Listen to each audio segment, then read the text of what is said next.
welcome to my channel. KC, that's me, Carrie Chug, the Sledge Storyteller here to talk about the wonderful world of storytelling and to open up discussion about how we can tell the best stories we possibly can. My artist John Rawson just showed me his illustrations of an action scene I've been very excited about seeing, and he delivered on making it look awesome. So I'm very excited in the progress we're making with Sledge number 2. Sledge number 1, the link to that is down there to place an order if you haven't had a chance to look at it. But also, he and a close friend have put together a YouTube channel of their own about the storytelling process from an artistic think tank point of view. So it's a chance to get to know him and his friend a little, as well as a behind the scenes look at his drawing process. So on YouTube, there'll be a link to look at that there as well. But last week we finished the Bronze Age Part 2, so today we continue with superheroes and the comic book ages. Now, for whatever reason, picking up from that, the mid 80s up to the present, that's all one age, about 35 years. And so you have the Golden Age, Silver Age, and the Bronze Age. They're all set about roughly the same number of years, about 15 years. So, like the Bronze Age, I'll have to break this current age we're talking about into segments, more than 2, and because there have been several names to this present age, I'll title the coming segments according to those various names. And today's segment I will call the Grim and Gritty Age. So, with the Bronze Age, that's the kind of the precursor to Grim and Gritty, with such anti-heroes mentioned before as Wolverine and Punisher. But we'll begin with the watershed stories that kickstarted the Grim and Gritty Age in 1986, The Dark Knight Returns and Watchmen. As all comic book fans know, The Dark Knight Returns was written and drawn by Frank Miller. Here, Bruce Wayne, he's in his 50s and has been retired from being Batman for more than a decade. And at this point, Bruce feels like there's nothing life has to offer him at that point in his life. And then you have the mutant gang, as they're called. They're wreaking major havoc in Gotham City all of a sudden. And so Bruce decides to come out of retirement to take on that gang. Along the way, a young redheaded girl becomes the new Robin, Carrie Kelly.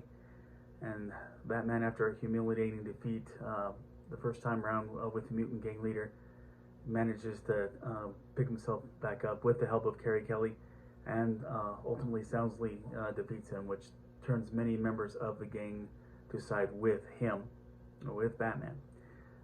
But the Joker's story on this, he pulls a fast one. He convinces his psychiatrist that he's been rehabilitated, only to break out on a murderous rampage, and ultimately in the final confrontation with Batman, gets his neck broken. But Superman, he's also depicted in this story, and he's an agent for the U.S. government carrying out various international military missions, and he's starting to feel like he's a government tool, but he's ordered by the president onto a domestic mission to subdue Batman over his vigilantism. And from there's a big smackdown between the two, and in some ways this did influence what went into Batman v Superman. One thing that was different, it's with the help of Green Arrow's kryptonite arrow, and Batman's power suit much the same as what you see in Batman v Superman. But Batman essentially has Superman on the ropes when Batman has a heart attack and dies. But at the funeral, Superman can hear Bruce's heart start beating again. Turns out he faked his death with the control he could have over his own heartbeat. And Superman digs him up out after the funeral's over, and in the end, Bruce starts an underground crime fighting group. But now I've talked about, so that's synopsis there of Dark Knight Returns, but I know I've talked about Watchmen before, but this is a more in-depth synopsis. It was written by Alan Moore and illustrated by Dave Gibbons. Here you have many heroes, but the ones on the forefront begin with a comedian, a gun-toting Rambo type, who played very rough. Night Owl, kind of a Batman in costume and gadgets and vehicles, and he too deals with feelings of unfulfillment, and takes up the crime fighting again after. Whereas what the setting at the beginning is that superheroes have been outlawed. And you have Rorschach, who he wears a trench coat and fedora hat with a mask that's modeled after a Rorschach test to signify his black and white view of society and good and evil. But it goes much deeper than that, but going into real detail would take up the entirety of my typical runtime. There are plenty of articles that have been put out on it. Just Google the meaning behind Rorschach's mask. But then you have Dr. Manhattan, who is your typical superhero by accident and is empowered with near omnipotence, and that power over time robs him of compassion, generally of all human qualities. And to quote him early in a story to signify that, he says, "A live body and a dead body contain the same number of particles. Structurally, there's no discernible difference. Life and death are unquantifiable abstracts. Why should I be concerned?"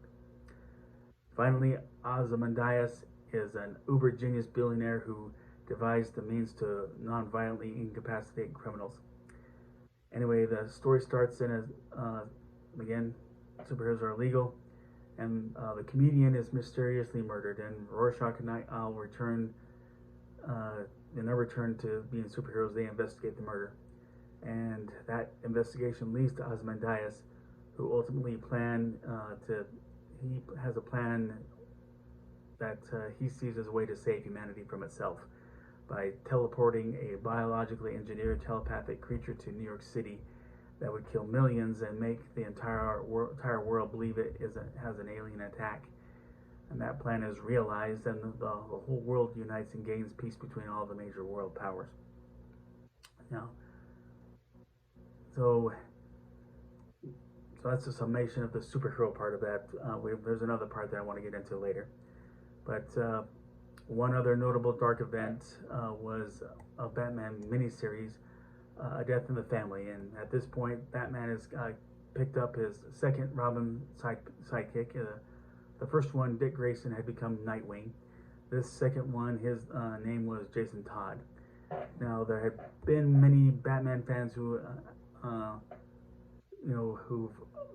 Robin has often been seen by many Batman fans as somebody who is taking away the whole grim outlook, the tough guy part of Batman. So they want him to serve as loner. So all the more, Jason Todd was especially disliked for being, as Denny O'Neil put it, an obnoxious little snot. And he said that in his interview on Comic Book Superheroes Unmasked. And he also pointed out in that same interview that it was completely unintentional. It was kind of a case of a character taking on a life of his own. So, as the Death in the Family story goes, this Robin had been tied up in a building by the Joker with a bomb that went off. It was at that point that readers were given two fee-based 900 telephone numbers, one to call if they wanted Robin to survive, and the other if they wanted him to die. And to have him die, that won out by a very narrow margin. That was, at that time, the end of Jason Todd. He has since come back as the Red Hood. So here are three key superhero moments that help get the grim and gritty age going, and they are key to offering perspective on what was good and what was bad here. For at least the grim and gritty, where that was early on, and what so many creators were looking to bring forth. Now, in an article of the Los Angeles Review of Books, a columnist named Jackson Ayers, he goes into hard detail. So, quote, if Moore and Miller are the creators most responsible for this grim and gritty turn, both are ambivalent about its legacy.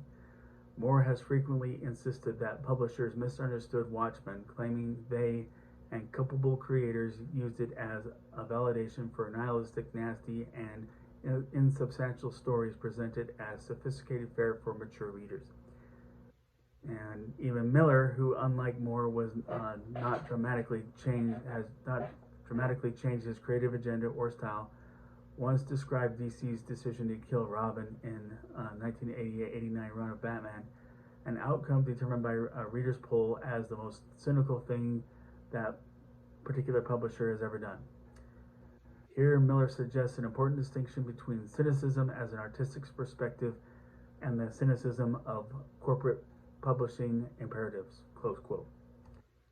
So the outline I gave just a bit ago over Watchmen, that covers the fact that are given most often. But if I were in the same room as Alan Moore and stopped right there, he'd be giving me a proverbial, because to him, just as vital as the depictions of the superheroes who had completely broken their connections with the public, and he was kind of pointing out to him it was, as I've heard, an obituary to the superhero concept, where to a society that's become way too dependent on heroes, that needed to be more proactive.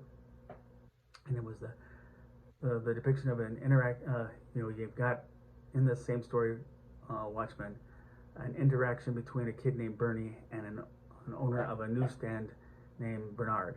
So from that newsstand, Bernie reads a comic from the newsstand titled Tales of the Black Freighter. It's a comic about pirates, under the narrative basis that, given the real experience of superheroes in this setting, they lost their appeal to the public, so they would be moving on to a different genre. But the interaction between the kid and the newsstand owner starts off with they're hating each other, but as the whole story progresses, they come to respect each other. And after that part where New York is destroyed, Bernard is found covering Bernie in a futile attempt to save his life. So Alan Moore felt that this otherwise mundane interaction was every bit as vital as was the superhero part of the story. And it was a sweet spot as a counterpoint to the senseless violence. But now, much of the appetite for anti-heroes is based on the notion that this is how people, who would go out and do this would inevitably behave, and there was something of that in the character of Rorschach. But given how realistically, for all Batman's, case point, Batman supposed mortality, that kind of thing should have happened a long time ago if it really could happen. So it's not impossible to figure out where realism with superheroes can even begin.